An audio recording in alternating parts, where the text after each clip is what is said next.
Kan kita nggak mungkin becak dari Amerika Serikat ke Ponorogo. Ada pikiran-pikiran negatif, "Gimana ya kalau, saya diculik Pak White?" Ada teman-teman pikiran seperti itu ya, saya mau dibawa kemana ya?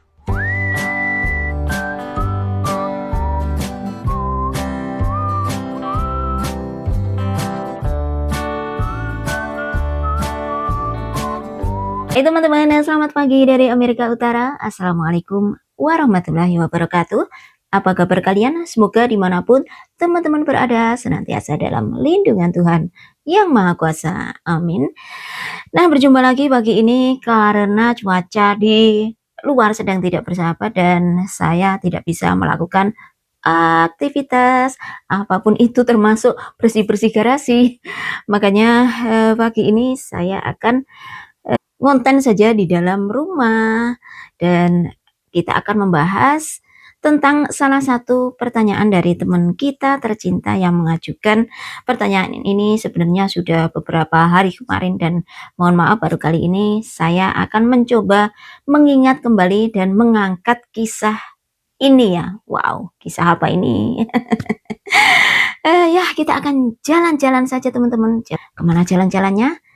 Ke masa-masa itu. Masa apa ya? Nah, kita baca saja pertanyaan Mbak yang satu ini. Jadi kita akan tahu kemana kita akan jalan-jalan ya teman-teman. Dari Mbak siapa ya ini? Mbak Ros Triova 7245.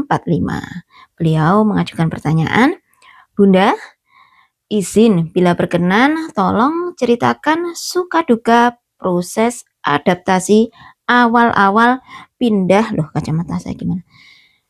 Bunda, izin bila berkenan tolong ceritakan suka duka proses adaptasi awal-awal pindah di Amerika. Posisi Bunda saat itu hamil, melahirkan, merawat anak di negara asing. Terima kasih Bunda sayang. Terima kasih kembali atas waktunya untuk menuliskan komen dan pertanyaan ini Mbak Ros. Barangkali apa yang dimaksudkan Mbak ini tentang culture shock atau bentuk kecemasan, kekhawatiran dan ya apapun itu yang berkenaan dengan namanya juga pindah tempat ya teman-teman. Saya harus mengingat kembali pada masa-masa itu. Saya kesini tahun berapa teman-teman? Ada yang masih ingat? Sudah saya jelaskan di video sebelumnya yaitu 2015. Sebenarnya kalau untuk case saya ini, untuk saya sendiri, kecemasan dan kekhawatiran itu bukan hanya saya rasakan setelah kita tiba di Amerika Serikat ini teman-teman. Waktu itu begitu visa kita ready, selain gembira, senang, excited gitu ya, akhirnya kita bisa berkumpul as a family dengan Pak White ya. Tetapi juga ada rasa khawatir, cemas, juga sedih saat itu. Karena apa? Karena waktu itu saya mau nggak mau harus meninggalkan ibu di Indonesia ya. Kenapa suami waktu itu tidak menguruskan visa ibu sekalian untuk diboyong ke Amerika Serikat sini? Ya, dalam aturannya dengan keimigrasian memang kalau suami itu capable-nya cuman ngurusin visa saya sebagai istrinya dan juga visa Adel sebagai anak saya ya. Jadi visa Adel ngikutin visa ibunya, orang tuanya gitu loh teman-teman. Kalau untuk menguruskan visa ibu itu emang harusnya saya, tapi saya kalau sudah sampai di sini ya teman-teman. Begitu, makanya saat itu saya ya cemas ya, sedih ya, khawatir ya bagaimana saya harus meninggalkan ibu sendiri di kampung halaman.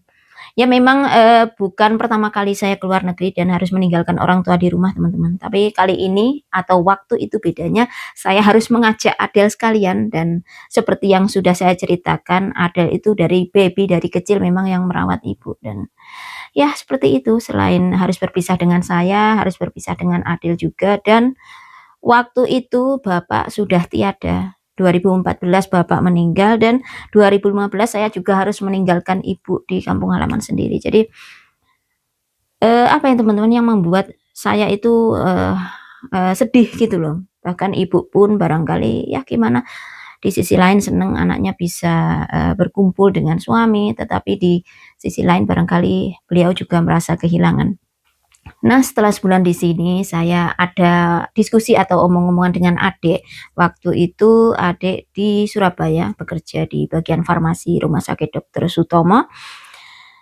Saya bilang ke adik, "Nduk," memang saya manggilnya Nduk teman-teman, karena memang jarak kita 10 tahun ya saya dengan adik itu, adik satu-satunya. "Nduk, Ibu di Ponorogo sendirian, gimana kalau kamu, diskusi sama suamimu saja, pindah ke Ponorogo, resign dari pekerjaanmu dan pindah ke Ponorogo, biar Ibu ada temennya," saya bilang begitu. Ya namanya kita juga sama-sama sudah berkeluarga, saya sendiri juga hati-hati teman-teman, jangan sampai saya, menjadi atau saya menginterfere antara adik dan suaminya ya, saya bilang, "Nduk, diskusi sama suamimu kalau memang setuju resign dari pekerjaanmu dan, pindah saja ke Ponorogo, temenin ibu biar, ibu ada temennya," saya bilang begitu. "Untuk, masalah finansial nanti saya bantu setiap bulan, kalaupun kamu nggak bekerja, saya juga akan selalu menyisihkan buat ibu setiap bulannya," saya bilang begitu ke adik. Dan singkat cerita waktu itu barangkali adik juga berdiskusi dengan suaminya gitu, dan alhamdulillah adik mau pindah ke Ponorogo sampai sekarang itu teman-teman, menemani ibu di sana, dan alhamdulillah ibu sendiri ya masih sehat, ya masih, ya nggak mau diem seperti saya itu modelnya kalau ibu. Jadi ya, saling melengkapi saja teman-teman, saling membantu gitu ya di Ponorogo. Alhamdulillah sekarang sudah punya 2 cucu di Ponorogo, adik saya punya 2 anak putra dan putri, dan itu, tidak membuat ibu sepi di Ponorogo.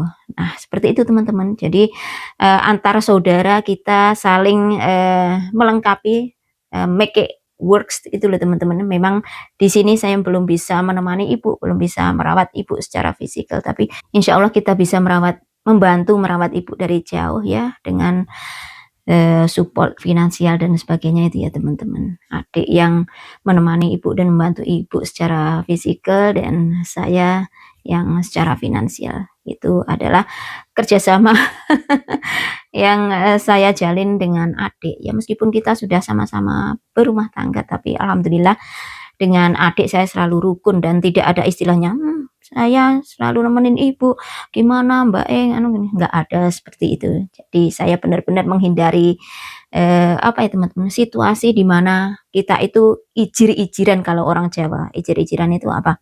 Pokoknya kayak kita merasa punya banyak effort untuk membahagiakan orang tua, sedangkan saudara yang lain tidak. Jangan sampai seperti itu.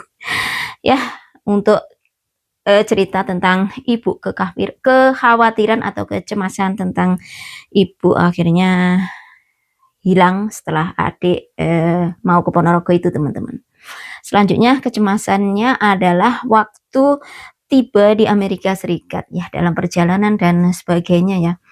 Nah, setelah sampai di Iowa sekitar jam 9 malam saya dijemput oleh mama mertua, dan sepanjang perjalanan itu gelap gulita teman-teman, nggak seperti di Indonesia kalau, berkendara malam itu masih ada cahaya dari lampu penerangan jalan gitu ya. Lampu penerangan jalan maupun kadang ada rumah penduduk. Nah di sini itu sepanjang berkendara itu cuman gelap teman-teman, ada lampu jalan, kadang ya, lampu dari kendaraan yang berpapasan dengan kita maupun dari marka-marka jalan yang di sini marka jalannya kan dibuat, dengan cat khusus glowing in the dark, yang kalau kena lampu itu akan bersinar seperti sinar lampu itu ya teman-teman. Ya hanya itu saja. Saya itu sampai ada pikiran negatif, jangan-jangan saya diculik Pak White. Diculik pun kalau saya nggak apa-apa, tapi mau saya bawa anak, gimana nanti? Saya begitu loh teman-teman, takut ya namanya, bener-bener apa ya, bener-bener di tempat yang strange, di tempat yang baru gitu barangkali. Memang saya belum terbiasa waktu itu, wong pertama kali. Jadi, ya seperti itu.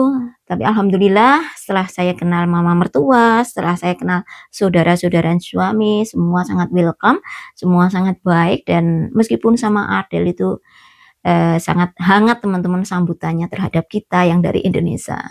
Memang sebelum, akhirnya saya bertemu dengan mama mertua face to face. Di Indonesia pun saya sudah sering teleponan, sudah sering, surat-suratan gitu sama mama mertua. Jadi begitu kita tiba di sini sudah nggak begitu canggung lagi. Yaitu kecemasan kedua teman-teman. Nah, kecemasan lainnya adalah waktu saya sudah di sini dan, Adele itu yang bikin saya cemas ya. Ya meskipun saya sudah pernah keluar negeri teman-teman, tapi kan cukup di Asia saja dan untuk waktu itu ini benar-benar berbeda, saya harus keluar negeri dari ujung timur ke ujung barat, kayak loncat ke belahan bumi berbeda gitu. Makanya ada rasa nervous terutama saya membawa anak yaitu Adele. Kalau anak yang masih saya kandung, si Zeppelin kan nggak begitu khawatir bakalan lahir di sini, nanti taunya juga sini. Tapi Adele kan memang kecil di Indonesia, teman-teman. Saya khawatirnya kalau sampai Adele nggak betah atau Adele itu, nggak kerasan gitu ya, gimana ya kalau minta pulang ke Indonesia? Kan kita nggak mungkin becak dari Amerika Serikat ke Ponorogo, nggak mungkin naik delman dari Amerika Serikat ke Ponorogo. Tentu juga nanti ribet, selain lelah dalam perjalanannya, lelah dalam biayanya, dan bla bla bla gitu ya. Makanya itu yang menjadi kekhawatiran saya. Tetapi kita jalani hari demi hari, step by step. Alhamdulillah Adele nggak pernah komplain, "Mah saya nggak kerasan mah, saya nggak betah." Dia nggak pernah apa teman-teman, nggak pernah curhat seperti itu. Bahkan saat pertama dia masuk sekolah, saya yang malah nervous teman-teman. Saya nggak tahu perasaannya Adele pas pertama masuk sekolah. Tapi malah saya yang, apa, takut, saya nervous, gimana ya anak ini, apa bisa ya catch up dengan, apa, teman-temannya yang di sini. Ya bayangin kalau kita saja teman-teman biasanya bersekolah di Indonesia terus, langsung ke Amerika Serikat, bahasanya saja masih a, i, u, e, o, bahasa dasarnya belum begitu mengerti, bagaimana bisa menerima pelajaran dari gurunya kalau bahasanya saja kita nggak ngerti, seperti itu. Tapi alhamdulillah seperti yang sudah saya ceritakan, pihak sekolah di sini cukup membantu ya teman-teman. Jadi, mengurangi struggle-nya Adele dalam beradaptasi waktu itu ya. Ya seperti yang sudah saya ceritakan, pihak sekolah kasih satu guru pembimbing khusus untuk, membimbing Adele tentang ya skill berbahasa dan sebagainya itu ya. Ya seperti sekarang ini Adele alhamdulillah, akhirnya dia bisa beradaptasi juga dan waktu itu bulan dari bulan sampai 6 bulan saya, apa, bertanya ke Adele, "Del kamu betah nggak di Amerika?" "Betah Mami." "Kamu, suka nggak bersekolah di sini?" "Lebih suka mana, sekolah di Indonesia dan sekolah di sini?" Katanya, "Lebih suka sekolah di sini," begitu. Jadi ya sudah, kalau anak sudah merasa nyaman ya memang itu harapan kita teman-teman. Selesai dengan kecemasan mengenai Adele adalah kecemasan lain waktu itu preparing atau menyiapkan persalinan teman-teman. Nah, persalinan dengan ZEP itu adalah persalinan pertama di luar negeri, sebelumnya saya belum pernah ada pengalaman untuk melahirkan di abroad atau di luar negara Indonesia gitu ya. Dengan Adele saya melahirkan di Indonesia dan tentu saja ditunggui oleh ibu, itu yang, bikin saya nervous juga. Kalau di sini saya memang, murni nggak ada yang nungguin, hanya suami saja support saya waktu melahirkan, ya setiap melahirkan yang 2 anak terakhir ini ya. Kalau mengandalkan mama mertua sudah tua, waktu itu saya hanya bilang untuk menjaga Adele. Jadi Adele itu waktu saya melahirkan di rumah sakit, apa, saya titipkan ke mama mertua gitu teman-teman. Dan di rumah sakit saya hanya dijaga oleh suami. Tapi alhamdulillah untuk pelayanan, persalinan di sini baik ya teman-teman. Ya meskipun cemas, tapi saya sebisa mungkin positive thinking.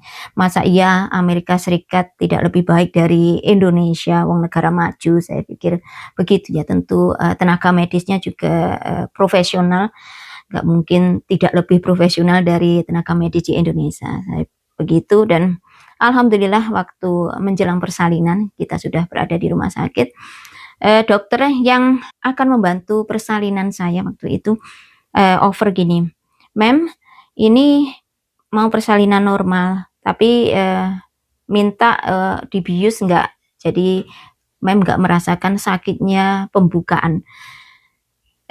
Gimana ya teman-teman, bukan saya tidak mau merasakan, apa, nikmatnya sakit menjelang, bersalin atau menjelang melahirkan, tapi saya itu trauma dengan, melahirkan Adele dulu di Indonesia. Saya itu sampai pembukaan 10 itu cuman apa teman-teman, kayak dibiarkan saja gitu ya, memang persalinan normal ya. Dan waktu mengejan sudah habis energinya, saya khawatir itu terjadi lagi, makanya saya menerima tawaran dokter tersebut dan iya saya mau. Jadi dikasih injeksi atau suntikan epidural yang dari bawah punggung itu teman-teman ya, yang diinjeksi di bawah punggung itu. Itu sampai pembukaan 10 nggak terasa sama sekali, udah kayak orang biasa, orang normal, nggak nggak terasa seperti mau melahirkan.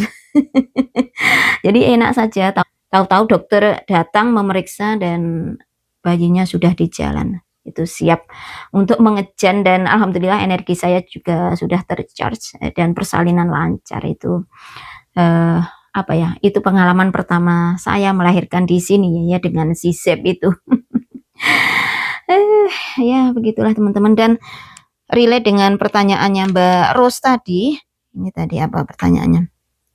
Melahirkan sudah terjawab ya Mbak. Merawat, bagaimana merawat anak di negara asing?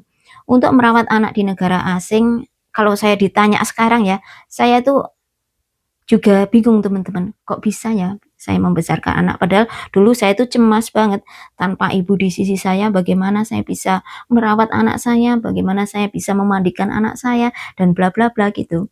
Nggak bisa mengandalkan mertua juga, karena mertua juga sudah sepuh, dan alhamdulillah Pak White juga very supportive teman-teman, beliau membantu saya ya untuk memandikan bayi, kalau saya masak Pak White pas di rumah juga beliau yang ngemong gitu ya. Jadi alhamdulillah ya ada agak ringan teman-teman, alhamdulillah agak ringan juga bagi saya. Dan 2 tahun kemudian nggak nyangka ada Virgil itu ya tambahan juga, tambahan rezeki, tambahan ribet, tambahan repot merawatnya. Jadi kalau ditanya bagaimana merawat anak di negara asing, itu kalau saya ilmunya kepepet teman-teman. Kalau kita sudah kepepet, nggak ada yang bisa kita andalkan, nggak ada ibu di dekat kita yang bisa membantu, ya mau nggak mau kita harus mengusahakan sendiri ya, tentunya dengan support suami juga. Dan alhamdulillah, nah sekarang Virgil Zeblin sudah gede. Jadi kok seperti cepat banget ya waktu berlalu. Bagaimana saya merawat anak-anak dulu? Saya saya nggak tahu. Bukan saya nggak tahu.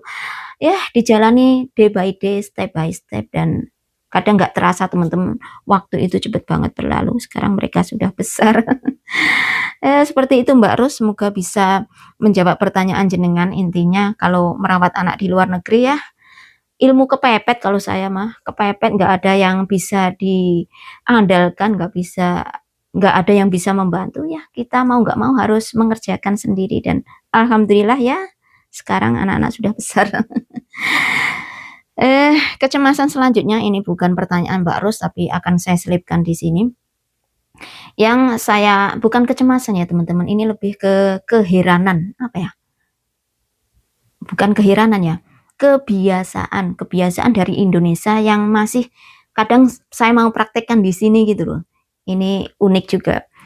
Kalau di Indonesia biasanya kemana-mana kita kan harus mengunci rumah teman-teman. Nah jadi dulu Pak Wahid itu kalau kemana-mana, misalnya ya ke pasar, ke dokter appointment gitu, beliau tidak pernah mengunci rumah teman-teman. Jadi pintu hanya ditutup saja, tidak dikunci ya.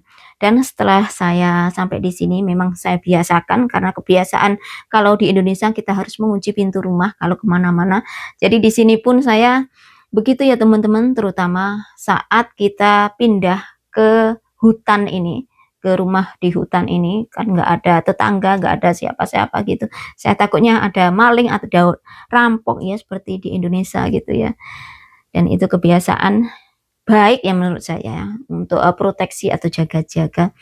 Sampai sekarang alhamdulillah Pak White juga sudah terbiasa untuk mengunci pintu rumah saat kemana-mana. Kebiasaan berikutnya adalah kebiasaan untuk menjaga kendaraan. Di Indonesia yang namanya punya mobil itu adalah sesuatu banget. Ya saya nggak menghakimi atau nggak ngeblame bagaimana orang Indonesia merawat mobil ataupun kendaraan mereka dengan baik. Yang namanya sesuatu yang sudah diusahakan dengan susah payah tentu harusnya dirawat ya teman-teman. Tapi itu tidak berlaku bagi orang sini, khususnya Pak White itu ya. Dulu waktu pertama di sini, melihat mobil kotor, melihat mobil berdebu gitu, saya udah suker, saya mau bersihin, saya mau mandiin pakai ya secara manual, pakai selang air gitu. Terus Pak Wahid tahu, "Loh, kamu itu mau ngapain?" "Saya mau mandiin mobil, itu kotor banget." "Nggak usah," katanya. "Nggak usah, buat apa uang mobil buat wira-wiri. Nanti aja kalau memang kotor kita bawa ke tempat pencucian mobil, nggak usah repot-repot," kata Pak Wahid begitu.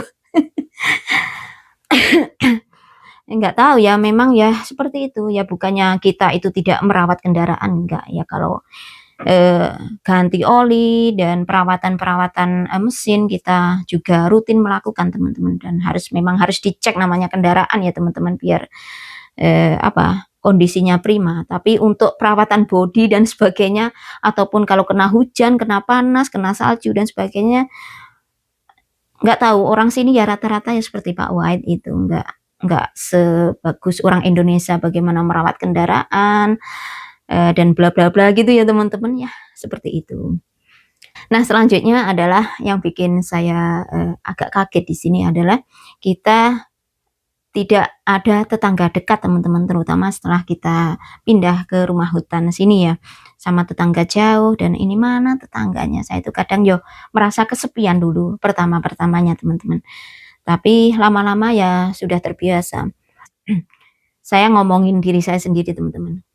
Saya itu tidak memungkiri kadang kalau kita pas ketemu tetangga yang cocok atau temen yang cocok itu senengnya ngobrol aja nggak berhenti-henti. Kadang kalau lidah kepleset nggak sengaja nanti yang ngomongin orang, ada ngegosip, ngerumpi gitu loh teman-teman. Ya, namanya manusia ya, itu saya sendiri. Tapi setelah di sini saya tuh berubah 180 derajat. Berubahnya ya karena tidak ada potensi-potensi untuk ngerumpi itu tadi teman-teman. Nggak ada yang saya ajak ngobrol. Makanya itu, bagi saya ya, untuk positifnya saya, mengurangi dosa ngerumpi barangkali teman-teman. Barangkali Allah, "Udah kamu saya buang ke hutan saja sana. Udah banyak dosa kamu, gara-gara kamu seneng ngerumpi." Barangkali begitu. Jadi Allah tentu tahu yang terbaik buat saya biar saya nggak kebanyakan dosa gitu loh teman-teman. Selama di sini, saya ngerumpinya ya ke tanaman.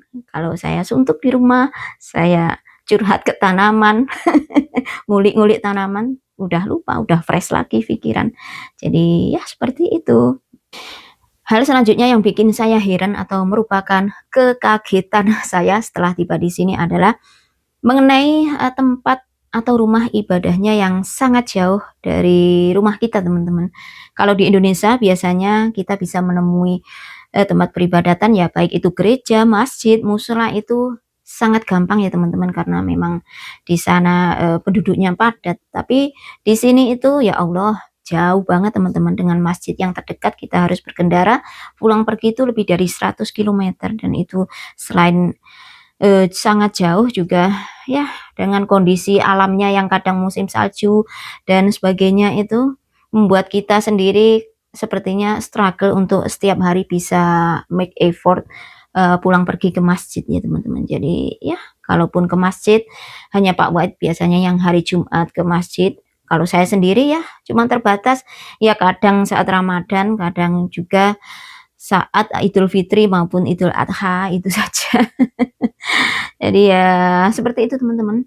Tapi meskipun, jauh dari rumah peribadatan, tidak mengurangi kekhusyukan kita dalam beribadah teman-teman. Ya beribadah di rumah, sholat dan sebagainya ya. Dulu di Indonesia, saya sendiri ini ya, ngomongin saya sendiri ya, kadang kalau saya sholat itu saya masih terngiang-ngiang, apa ya kata tetangga saya tadi kok diomongin gini ya sama tetangga. Itu saat ruku saya inget, "Oh ya tadi belanja di pasar, saya lupa ini bla bla bla," gitu ya teman-teman. Kadang itu kita saat sholat pun masih melayang-layang kemana mana, tapi alhamdulillah di sini itu beda teman-teman. Saya itu bisa kalau sholat itu bisa khusyuk langsung ke atas gitu. Jadi nggak ada pikiran, oh tadi tetanggaku bilang begini, oh tadi ini tetanggaku tadi apa ya, ngomong apa ya gitu ya. Karena memang di sini, selama di sini saya nggak mendengarkan apa ya, bisik-bisik tetangga. Jadi itu baiknya teman-teman, di sini ya, di hutan seperti ini, tinggal di pelosok tanpa tetangga itu baiknya yaitu, saya selalu bilang bahwa dimanapun kita tinggal, tentu ada saja suka dukanya, ada baik buruknya, ada positif negatifnya, balik lagi tergantung bagaimana kita menyingkapinya saja teman-teman. Kita diberikan pilihan, mau kita selalu positif atau kita menyingkapi secara negatif, ya itu balik ke diri kita sendiri. Tetapi kalau ditanya bagaimana saya, kalau saya memilih untuk menyingkapi segala sesuatu itu secara positif teman-teman. Itu sangat membantu kita, selain lebih bisa bersyukur, juga membuat aura kita positif ya teman-teman.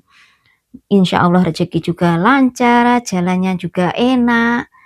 Meskipun hidup ya nggak sempurna dengan segala keterbatasannya, masih bisa tersenyum, damai, happy, itu kan membantu banget teman-teman. Jadi cara pandang kita aja dalam menyingkapi segala sesuatunya. Ya contohnya yang saya ceritakan tadi, meskipun kita tidak punya tetangga, ya aleh-aleh itu membantu saya yang penuh dosa saat di Indonesia, sering ngerumpi, sering rasan-rasan. Setelah di sini saya benar-benar tidak punya kesempatan untuk itu, barangkali Allah menunjukkan jalannya ke saya agar saya ya udah tinggal di hutan saja, happy, nggak usah kebanyakan dosa. Begitu, kita jauh dari tempat peribadatan atau masjid, tapi saya masih menanggapinya secara positif. Bukan berarti kita tidak lebih khusyuk dengan beribadah di rumah, kan begitu teman-teman. Segala sesuatu yang kita tanggapi dengan positif, insya Allah itu akan membawa kedamaian tersendiri, membawa kebahagiaan, membawa rezeki insya Allah. Baik jalannya, lancar rezekinya, dan insya Allah itu akan lebih sehat bagi diri kita sendiri teman-teman. Bagi jiwa, bagi hati ya, terutama hati dan raga itu menyusul. Insya Allah kalau jiwa sehat, hati sehat, raga juga insya Allah akan mengikuti teman-teman. Ya barangkali itu saja teman-teman yang bisa kita share untuk kali ini ya. Semoga jawaban saya tadi bisa mengobati rasa penasaran dari si Mbak Ros tadi yang bertanya, dan juga teman-teman barangkali yang sudah merasa terwakilkan dengan pertanyaan si Mbak Cantik tadi. Dan juga semoga cerita tambahan-tambahan itu tadi cukup bisa membuka mata kita bahwa dimanapun kita berada itu tidak ada kehidupan yang sempurna teman-teman. Meskipun seperti saya notabene tinggal di Amerika Serikat, wah kaya raya ya, enak ya hidupmu. Percayalah, itu hanya kamuflase, yang mana ada istilah rumput tetangga lebih hijau. Namanya hidup itu sawang sinawang teman-teman. Tidak ada hidup yang perfect, tidak ada yang hidup, tidak ada hidup yang sempurna. Mau kita tinggal di Indonesia, mau kita tinggal di luar negeri, intinya kita akan menghadapi sesuatu yang kadang membawa kita di titik terendah, kadang kita akan menghadapi struggle dan sebagainya. Itu sudah pasti namanya kehidupan teman-teman. Jadi ya bisa dipetik pelajaran dari apa yang saya ceritakan. Tidak selalu apa yang kalian lihat dari video itu benar-benar apa ya teman-teman, benar-benar enak atau apa ya, hidup sempurna gitu ya teman-teman. Tapi bagaimana cara kita untuk membuat hidup kita ini sempurna saja ya. Salah satu caranya seperti saya, menanggapi segala sesuatunya secara positif, itu sangat membantu sekali teman-teman. Itu saja, terima kasih sudah menonton, terima kasih sudah menemani. Mohon maaf kalau kata-kata saya mulekisasi atau gimana, karena saya memang bukan orang yang pinter untuk apa ya, untuk membawakan narasi atau bercerita bla bla bla bli di bli.